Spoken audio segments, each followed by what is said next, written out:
Tunamshukuru Mola Subhanahu wa Ta'ala mwingi wa kupa, lakini pia tunachukua nafasi hii kumswalia kipenzi chake na kipenzi chetu, mtume wake wa mwisho, bwana wetu Muhammad sallallahu alaihi wasallam. Tumswalie mtume Muhammad, tumswalie ni mtume Muhammad. Baada ya kuswali raka mbili na kabla ya hapo tulisikiliza hutuba. Miongoni mwa hutuba ambazo zina nafasi kubwa katika maisha yetu haya, niseme haya nikimaanisha maisha yetu haya ya sasa. Siku moja baada ya kufa mtume Muhammad sallallahu alaihi wasallam, na masahaba wengi wakawa pia washatangulia mbele ya haki, wakabaki wachache. Miongoni mwa hao alikuwepo Anas bin Malik, Mwenyezi Mungu amridhie. Watu ambao hawakupata fursa ya kumuona au kuishi na mtume Muhammad sallallahu alaihi wasallam walimwendea huyu Anas bin Malik, na lengo walikwenda kumtaka awape njia ya baadhi ya fitna na vikwazo walivyokuwa vikiwakabili katika wakati wao. Wamemwendea Anas ili awape njia namna gani ya kuepukana au kujinusuru au waweze kuendana na kuishi na hali ilivyo. Kwa nini? Kwa sababu yeye Anas bin Malik aliwahi kuishi na mtume Muhammad sallallahu alaihi wasallam nyumbani kwake tangu akiwa mdogo mpaka akakuwa mpaka mtu mzima na mpaka mtume sallallahu alaihi wasallam akafa.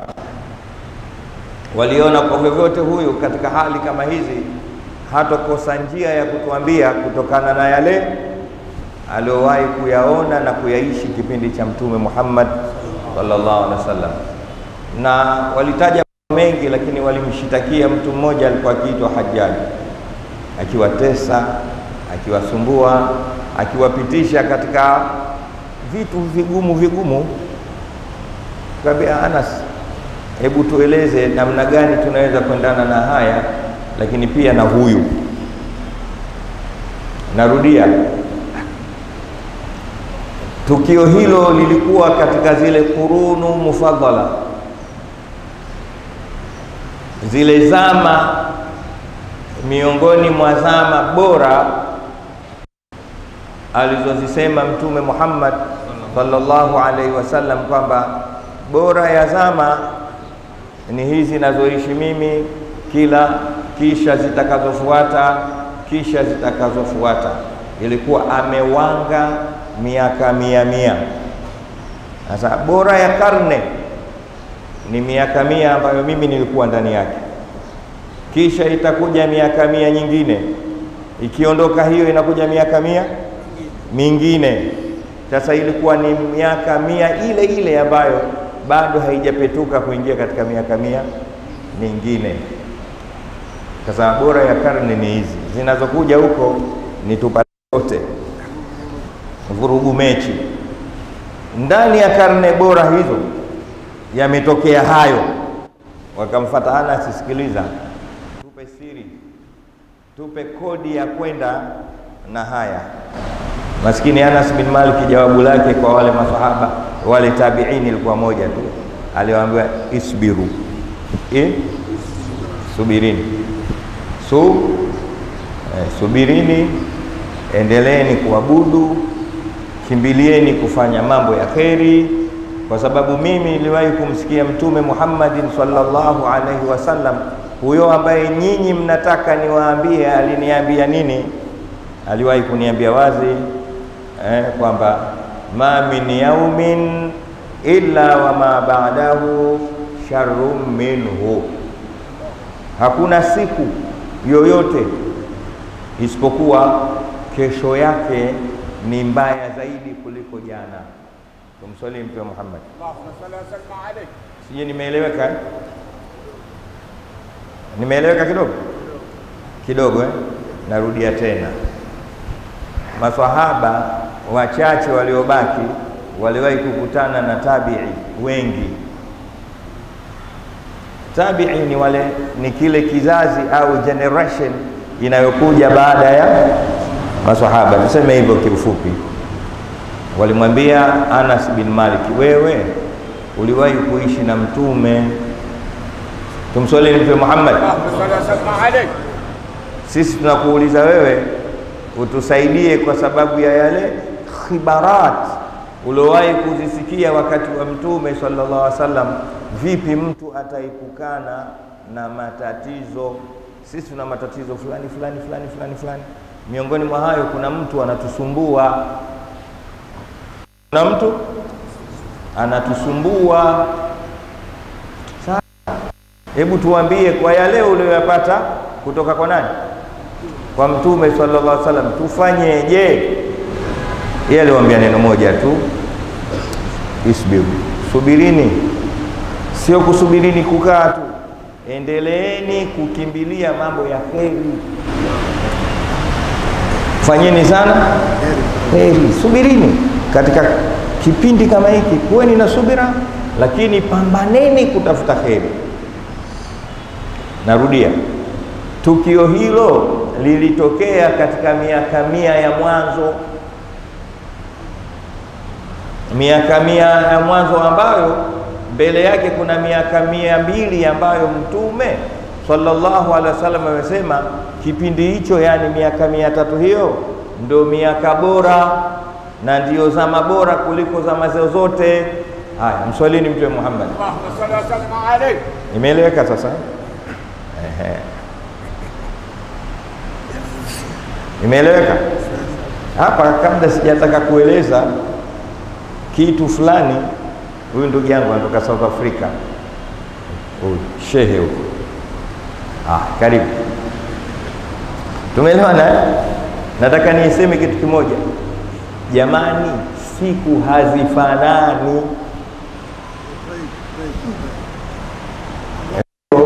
Kuna baadhi ya watu hawakubali hili.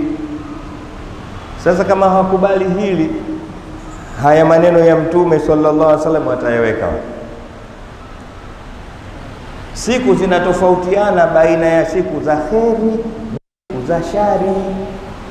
Wala sio elimu ya kiganga kwamba wenyewe ni waganga, wala sio shirki kusema hivyo. Siku hazifanani. Mtume anasema khairul quruni qarni thumma alladhina yalunahum thumma alladhina yalunahum, bora ya karne, yani karne za kheri,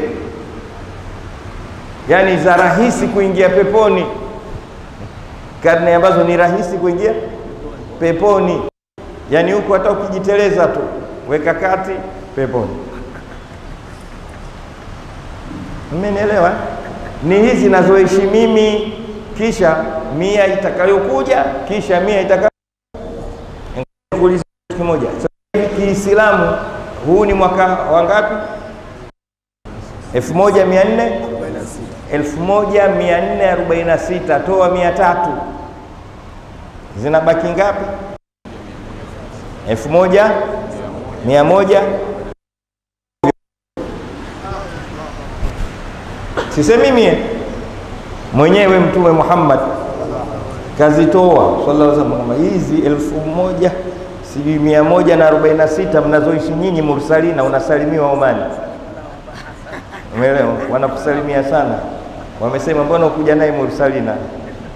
Nikamwambia nimemwachia yangu, siruhusu kumwachia mtu yoyote. Yeye namuamini, nimemwacha pale. Nikimwacha mtu mwingine yote siingii tena. Tumsalie Mtume Muhammad. Allahumma salli wa sallim alayhi. Nakupenda kwa uaminifu wako. Sawa. Kwa hiyo siku hazifanani Lakini kingine, Anas bin Maliki anawaambia subirini, endeleeni kufanya mambo ya kheri, kwa sababu Mtume kasema hakuna siku isipokuwa jana ilikuwa nzuri, leo mbaya. Leo simeiona ugumu wa leo na basi kesho ngumu zaidi. Wala usikae ukajidanganya one day yes. Maana kuna watu mpaka leo ukiwaambia waswali hawataki one day yes. Kwenye one day yes, hata kwenye kutafuta mali one day yes. Hafanyi kazi huyo, lakini anatembea na pasipoti mfuko wa nyuma one day yes, kwamba yuko siku atasafiri. Wewe safiri kabisa, kesho ngumu. Tafuta hela kabisa, kesho ngumu. Oa kabisa mwamba, kesho ngumu. Umekaa sasa sio inangojea mambo yawe mazuri, kesho ngumu. Nyie ambaye mjaoa akina Tuli, kesho ngumu. Oa kabisa leo. Nani kasema maneno hayo? Sio Walidi al-Hadi, bali Mtume Muhammad, ma min yaumin illa wa ma ba'dahu sharrun minhu, hadithun sahih. Hakuna siku Omari isipokuwa kesho ni mbaya kuliko leo. Tufanyeje? Isbiru, subirini, endeleeni kutafuta kheri. Sasa ikiwa kipindi cha Anas bin Maliki ni hicho, je, chetu sasa kigumu zaidi? Ndipo hapo nikasema hutuba hii ya leo ni katika hutuba zinazotakiwa ziishi katika miili yetu baada ya kukaa kwenye nyoyo zetu. Nenda katafute kheri. Huyu kijana akazitaja hizi siku 10 za mwezi huu wa mfungo 3, ambayo leo ni ngapi? Ya pili. Akasema siku 10 hizi ni muhimu kweli kweli, zisikupite. Akasema maneno haya. Najua wengi mlikuwa mmelala na wengine bado mna hasira kwa yale yaliyotokea Zanzibar. Yashapita yale. Wazeni siku hizi. Msalimu Mtume Muhammad. Mmenielewa vizuri ma min yaumin illa wa ma ba'dahu sharrun minhu. Akazitaja hizi siku 10. Siku 10 hizi Mungu amezitaja siku nyingi, wal fajri wa layalin ashrin, suratul fajr. Na hapa kwa alfajiri na hapa kwa siku 10 hizi. Leo ya pili, siku 10 za mfungo 3 hizi. Mzee wewe unaosema mursalina siku hazitofautiani hizi, kama ujui hizi, Mtume Muhammad sallallahu alaihi wasallam katika hadithi aliyopokea Abdullah ibn Umar anasema Mtume, ma min ayamin al-amalu salihu fihinna au fiha ahabbu ila Allahi min hadhihi al-ayyam. Faqalu jihadu fi sabilillahi ya Rasulullah. Faqala al-Mustafa sallallahu alayhi wa sallam, wala al-jihad fi sabilillah illa rajulun kharaja bi nafsihi wa malihi thumma lam yarji' min dhalika bi shay'in au bidhalika. Ndio hivyo Mtume anasema hakuna siku katika siku 360 za mwaka wowote, siku ambazo mtu akifanya jambo jema Mungu analipenda zaidi kuliko lile lilofanywa katika siku hiyo zaidi ya siku 10 hizi. Hata ukisema Bismillahirrahmanirrahim, Bismillahirrahmanirrahim ya jana na ya leo ni bora zaidi Bismillahirrahmanirrahim ya siku isiyokuwa jana na leo na mpaka siku 10 hizi. Umenielewa vizuri? Sadaka, mfano leo yule mtihani yuko hapo na kibegi chake kile cha sadaka, kutoa leo, jana, kutwa, mpaka ile siku 9, 10 ya Idi ni bora zaidi kuliko siku nyingine yoyote. Mtu mmoja aliniambia hata Ramadhani, namwambia hata Ramadhani. Nyie mnaongoja Ramadhani mpaka Ramadhani mtoe sadaka, nyie Ramadhani mpaka Ramadhani ili mfunge, Ramadhani mpaka Ramadhani ili mtualike. Hizi ni bora zaidi kuliko Ramadhani. Unabisha maneno ya Mtume Muhammad. Ndio maana masahaba walipouliza hawakuulizia Ramadhani tena, waliulizia kitu kikubwa ambayo ni jihadi fi sabilillah. Hata jihadi Mtume asema hata jihadi vile vile inashindwa na siku 10 hizi. Labda utoke, tizama hapo mbele kwa pagumu, utoke wewe na mali zako kisha uende kwenye jihadi, usirudi wewe wala mali, ndio kidogo. Ufe huko na mali zako zife huko, ndio kidogo unaweza kushindana na mtu alosema alhamdulillahi rabbil alamin mwezi mosi mpaka mwezi 10 mfungo dari. Ndio bwana kutuletea habari hizo. Hutuba si kama mmeielewa, nenda kapambane. Yani leo unaposikia maneno yangu haya na mimi namshukuru Mungu subhanahu wa ta'ala na yasema haya katika siku hizi, hii ni yangu mimi ni bora zaidi kuliko kabla ya leo mimi nilosimama. Sawa sawa. Hapa unaona kama nasema natengeneza, zinaingia thawabu hapa. Na msiponishika koti leo mimi mpaka magharibi nasema, kwa sababu Ijumaa tumswalie Mtume Muhammad. Ninachokitaka, hebu sasa kuja na desturi ya mabadiliko. Unaposikia kumbusho kama hili, nenda kalifanyie kazi. Mtume Muhammad sallallahu alaihi wasallam alizifunga siku hizi zote katika miaka yake yote, hakuacha hata mwaka mmoja. Najua wewe jana hujafunga na leo hujafunga, potelea mbali, jasikia haya. Kesho nenda kaanze kufunga. Tuseme inshallah. Inshallah. Sisi tunaongoja Ramadhani mpaka Ramadhani, siku hizi bora zaidi. Tuseme inshallah. Kesho nenda kafunge mpaka mwezi 9, siku ya 10 usifunge. Umenielewa mzee? Nenda kafunge. Madaraka najua umefunga, lakini badilisha nia tu. Madaraka wanafungaga kwa sababu ya dua. Sawa? Funga, jitolee fi sabilillah. Mimi nafunga katika siku hizi, lakini katafute kheri yote nyingine unayoiona, iongezee. Toa sadaka, soma Qur'ani, hudhuria majalisul khairati, saidia mjane, saidia mayatima. Tumeelewana vizuri? Ili ujiongezee, ili ufanye. Unajua uchungu wa sisi kujiongezea hatuna,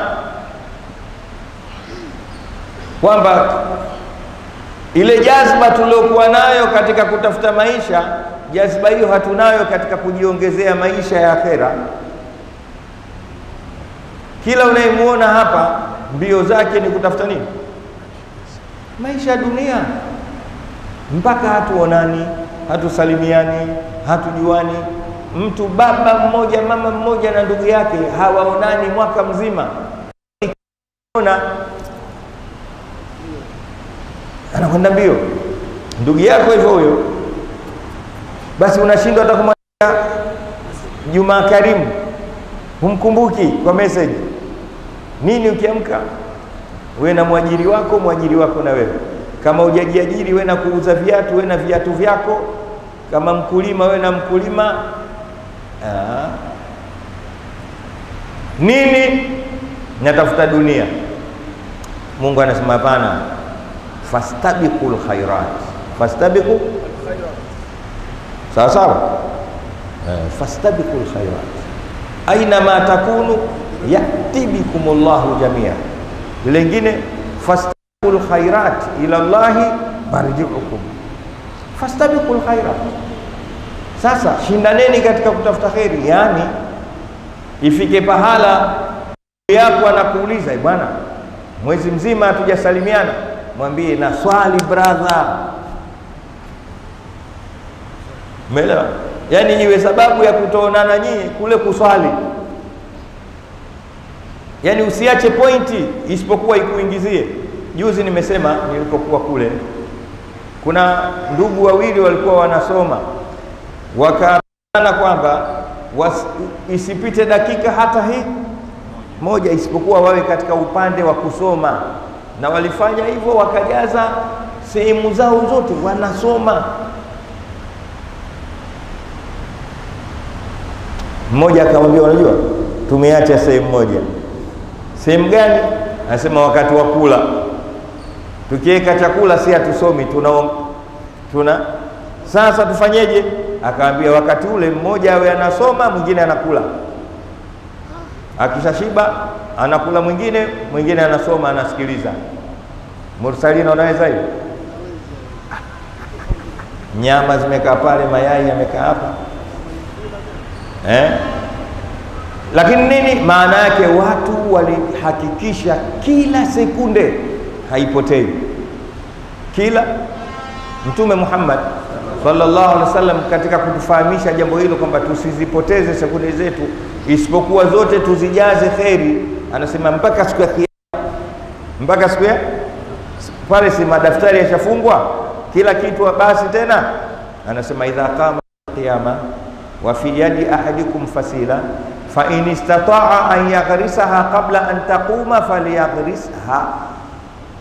Kiyama kikisimama, kwa mfano mambo yashaanza kuharibika, lakini kimemkuta mtu katika kazi yake, amelitaja shamba kwa sababu aliongea na wakulima wakati ule, lakini kwa mfano unaswali, au mwalimu unasomesha, mfugaji unafuga, au mfanya biashara unauza na kurudisha chenji, au mvuvi ukivua na kukunja nyavu, wewe endelea kufanya kazi hiyo japokuwa kiyama kimefika. Unajua maana yake nini? Maana yake anatufundisha usikubali kupoteza sekunde hata moja, ndiyo msingi wako. Leo tuna desturi, tunaacha sisi, mtu anaweza kukaa muda dakika 10, dakika 20, na wengi tunakaa masaa tunaochezea simu. Simba Simba au mtu anakaa kipindi hichi cha uchaguzi, hichi tunakwenda katika uchaguzi, yeye akili yake Tindulisu tu. Simu hiyo unaweza kujaza vitu chungu mzima humo ndani, utia Qur'ani, umeelewa? Humo ndani vitabu vyote unavyotaka wewe vya elimu zote vimo humo. Lakini siku hizi mpaka nyiradi za asubuhi, mchana na jioni zimo humo. Tumeelewana? Soma nyiradi. Hii simu wewe unatoka WhatsApp, kutoka WhatsApp unakwenda Facebook, Instagram, Twitter, unatembea humo tu. Hapana. Hakikisha kwa hutuba yetu ya leo ikakuweke pahala pa kukumbuka, ukazikumbukie dakika zako, hususan hizi siku 10 alizozitajia Mwenyezi Mungu Subhanahu wa Ta'ala, na kama Mtume Muhammad alijalia. Tumuombe Mwenyezi Mungu ajalie kila la kheri, ajalie Ijumaa yetu hii ya leo iliyoingia katika siku 10 hizi ni katika Ijumaa zenye kukubalika mno. Mungu atusamee makosa yetu, pamoja na mashekhe na wazazi wetu, lakini pia atufanyie wepesi. Na mara nyingi nasema mwaka tuliokuwa nao huu Tanzania ni mwaka wa uchaguzi. Mwenyezi Mungu aupitishe uchaguzi huu kwa salama na amani, ili amani yetu iendelee kubaki kama tulivyozoea na kama tulivyolelewa. Inshallah tusomeni zile sura zetu 3, lakini tuanzeni na suratul Fatiha, ayatul Kursi na Alam Nashrah, kisha zile sura 3. Tumuombe Allah Subhanahu wa Ta'ala. Bismillahirrahmanirrahim. Alhamdulillahi rabbil alamin. Arrahmanir rahim. Maliki yawmiddin. Iyyaka na'budu wa iyyaka nasta'in. Ihdinas siratal mustaqim, siratal ladzina an'amta 'alaihim ghairil maghdubi waladdallin. Amin. Allahu la ilaha illa huwal hayyul qayyum, la ta'khudhuhu sinatun wa la nawm, lahu ma fis samawati wa ma fil ard. Man dhal ladhi yashfa'u 'indahu ya'lamu ma bayna aydihim wa ma khalfahum, wa la yuhituna bi shay'in min 'ilmihi illa bima sha'a. Wasi'a kursiyyuhu samawati wal ard, wa la ya'uduhu hifdhuhuma wa huwal 'aliyyul 'azim. Bismillahirrahmanirrahim. Alam nashrah laka sadraka wa wada'na anka wizraka alladhi anqadha dhahrak wa rafa'na laka dhikraka fa inna ma'al usri yusra inna ma'al usri yusra fa idza faragta fansab wa ila rabbika farghab. Bismillahirrahmanirrahim. Wal 'ashr innal insana lafi khusrin illa alladhina amanu salihati wa tawasaw bil haqqi wa tawasaw bis sabr. Bismillahirrahmanirrahim. Li'ilafi Quraish rihlata ash-shita'i was-sayfi falyabudu rabb hadzal bayt alladhi at'amahum min ju'in wa amanahum min khawf. Bismillahirrahmanirrahim. Qul a'udzu birabbil falaq min syarri ma khalaq wa min syarri ghasiqin idza waqab wa min syarri naffatsati fil 'uqad wa min syarri hasidin idza. Innallaha wa malaikatahu yusalluna 'alan nabi ya ayyuhalladzina amanu sallu 'alaihi wa sallimu taslima. Allahumma salli ala sayyidina Muhammadin wa alihi wa sallim. Allahumma salli ala sayyidina Muhammadin wa alihi wa sahbihi wa sallim. Allahumma salli ala sayyidina Muhammadin wa alihi wa sahbihi. Salat abdin qallat ilatuhu wa rasulullah wasilatuhu wa anta laha ya ilahi wa li kulli karbin azimin fafarij 'anna ma nahnu fihi bisirri asrari. Bismillahirrahmanirrahim. Al-Fatiha. Bismillahirrahmanirrahim. Alhamdulillahi rabbil alamin arrahmanirrahim maliki yaumiddin iyyaka na'budu wa iyyaka nasta'in ihdinas siratal mustaqim siratal ladzina an'amta 'alaihim ghairil maghdubi 'alaihim waladdallin. Bismillahirrahmanirrahim. Alhamdulillahi rabbil alamin wassalatu wassalamu ala asyrafil mursalin sayyidina Muhammadin wa ala alihi washabihi ajma'in. Allahumma afina wa tuf bina wa khadna wal muslimin. Allahumma afina iyyahum syarra masa'ibid dunya wad din. Allahumma ajil bi farajika alaina wa ala kafatil muslimin bi rahmatika arhamar rahimin. Rabbana atina fid dunya hasanah wa fil akhirati hasanah wa qina adzabannar. Wa sallallahu wa sallam ala sayyidina Muhammad wa ala alihi washabihi ajma'in. Walhamdulillahi rabbil alamin. Allahumma